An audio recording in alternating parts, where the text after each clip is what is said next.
Chovy and Showmaker have been pulling out a very interesting build on their Yone, while T1 support Keria has a new setup he's been abusing on the recently buffed Zyra. This and so much more as we break down 10 new Korean builds that are on the rise for patch 13.15. But before we get into it, be sure to check out SkillCapped if you want to truly get better at League of Legends. We're the only service that offers a money-back guarantee if you don't climb at least 5 divisions while actively using our service.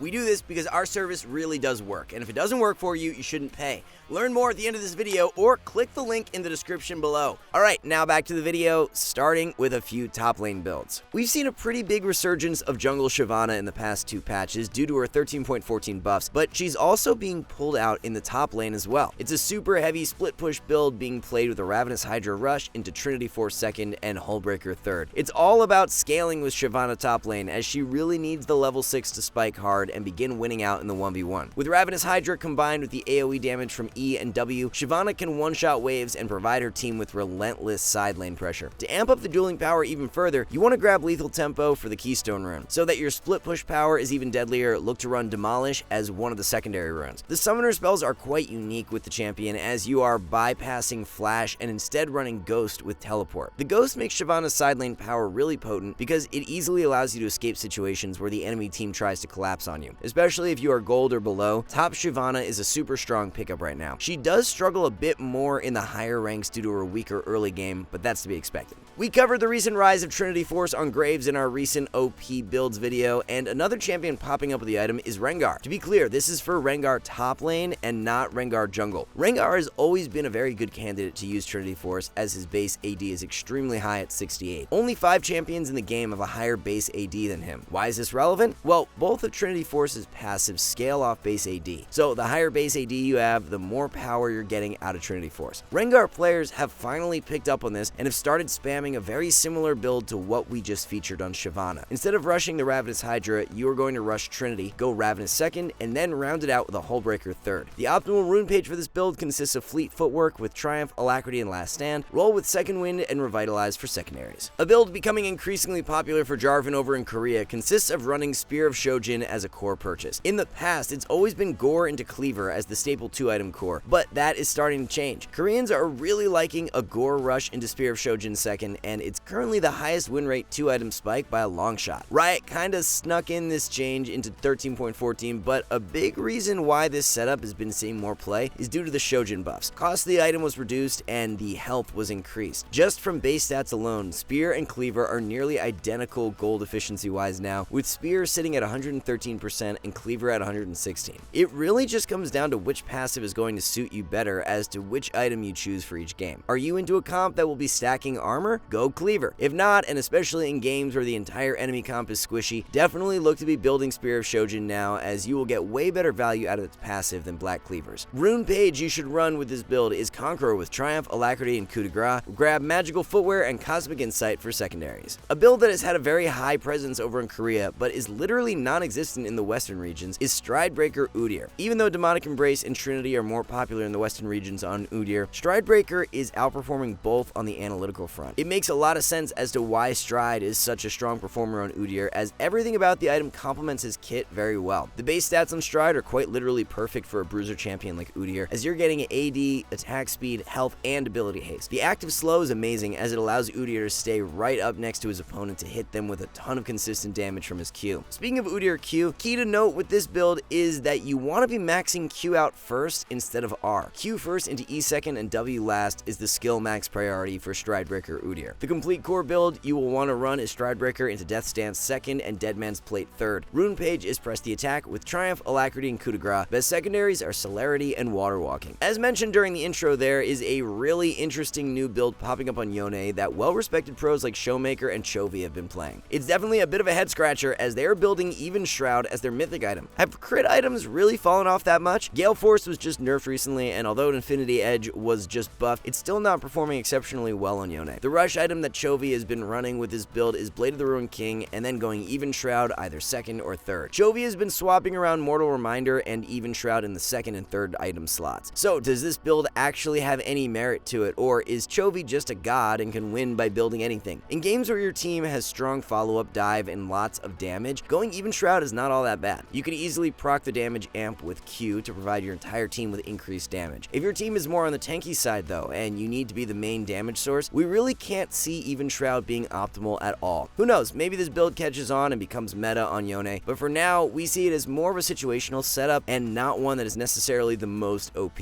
It's standard stuff with the rune page, as Chovy is taking lethal tempo with Triumph, Alacrity, and Last Stand, followed by Second Wind and Unflinching for secondaries. The Koreans really like their Stride Breaker, as we covered the setup on Udyr earlier, and it's also starting to see a lot of play on Ukshin. Play rate of Stride in Western regions is sitting below 2%, but over in Korea it's jumped to over 10% in 13.15. Kraken is still the rush item as it synergizes amazing with Ukshin. Second pickup really depends on the enemy composition, as you want to go Wit's End into heavy AP comps or Blade of the Ruined King into AD. Finally, Stride Breaker is the third purchase to round out the 3-item core. Stride actually has some pretty cool synergy with Ukshin, as looking at the background clip here, you're able to use the active during your E and it will not actually cancel the ability. Consistent kiting power and ability to space with Stride is far superior than any other mythic item, as the slow is amazing and its mythic passive is also great. You gain 2% bonus movement speed for every legendary item, and since you are building Stride Breaker third, you'll gain an instant 4% on purchase. The rune page consists of Press the Attack, Presence of Mind, Alacrity, and Coup de Grace. Run Bone Plating and Overgrowth for secondaries. With the recent nerfs to Gale Force, there's a lethality build making a comeback on Jhin. Ghost Blade is now Jin's highest win rate rush item and is being played much more over in Korea than in NA or EU. The active cooldown on Ghost Blade is only 45 seconds, which is an absolutely massive difference when compared to the 120-second cooldown of Gale Force. Sure, the Gale active can be more powerful, but having more than twice the cooldown of Ghost Blade is pretty nuts. Being able to quickly rotate to fights after clearing out side waves is also a huge perk that Ghost Blade provides with its bonus out of combat movement speed. First two items in this core build are pure lethality with Ghost Blade and the Collector, while Rapid Fire Cannon is the third pickup. Rune page is going to be Dark Harvest with Taste of Blood, Eyeball Collection, and Treasure Hunter, followed by Presence of Mind and Coup de Grace for secondaries. A very niche bot lane champion that has started to be picked back up by ADCs in the pro scene is Ziggs bot. At the time of making this video, Deft has been the most recent pro pulling out Ziggs and getting the W in the process. Ziggs is actually a pretty solid answer to some of the shorter ranged ADCs being picked in meta like Kai'Sa. Once you hit Lost Chapter, you can begin to perma push and start poking the enemy under tower. You take Teleport as the secondary summoner spell, so as soon as you can grab Lost Chapter, you base and come right back to lane with the advantage. Especially now that enchanters have fallen out of meta, Ziggs synergizes much better with this current support meta. Any champ that has good CC lockdown paired with Ziggs has amazing all-in power at level 6. The build you want to run on Ziggs bot is Liandry's with Archangel's second and Rabadon's third. For runes, it's Comet with Mana Flow, Transcendence, and Scorch. Optimal secondaries are Magical Footwear and Biscuits. With Zyra buffed in 13.14, a few pros, most notably Keria, has been pulling out the champion in solo queue. Instead of building standard AP, Keria has been opting for Radiant Virtue as his rush item. Team fighting is where Zyra thrives the most, so Radiant Virtue's passive proccing whenever you use ultimate does have great value on the champ. Second item, he goes a bit more offensive with Zhonya's, but it's still got strong defensive power too. This build is much more focused around providing strong utility for your team while being deceptively difficult to take down. They'll dive in thinking you're an easy one-shot and you'll just laugh at them and take the free kill. To amplify durability even further, Keria has been taking Guardian as his keystone of choice. This will really help you out, especially early in lane in matchups where the enemy has a very aggro duo. Now that Glacial Augment has been nerfed, Koreans have been really liking Aftershock on a bunch of their melee supports, most notably on Alistar. In previous patches, Glacial have been outperforming Aftershock, but in 13.15 that is no longer the case, as we have seen Aftershock overtake Glacial analytically. It's not just Aftershock that is flying under the radar on Alistar though, as Radiant Virtue is also being slept on as his mythic item. With Radiant Virtue and Aftershock, you are increasingly tankier than with Even Shroud and Glacial. With Aftershock proc combined with Alistar's ultimate, it makes executing dive plays extremely easy at level 6. Since we've got these ADCs in meta like Kai'Sa, Ashe, and Ezreal who have very long range follow-up, the slow from Glacial is really not that necessary in most cases. The complete core build to run is Radiant Virtue into Knight's Vow 2nd and Zeke's 3rd. Aftershock with Font of Life, Bone Plating, and Unflinching are for primary runes. The optimal secondaries include Hex Flash and Cosmic Insight. So that's gonna wrap up all the builds for this one, but if you want to improve fast and get the rank you've always wanted, then go to SkillCapped.com. So we offer a 5-division rank up guarantee, and think that's a pretty crazy thing to offer.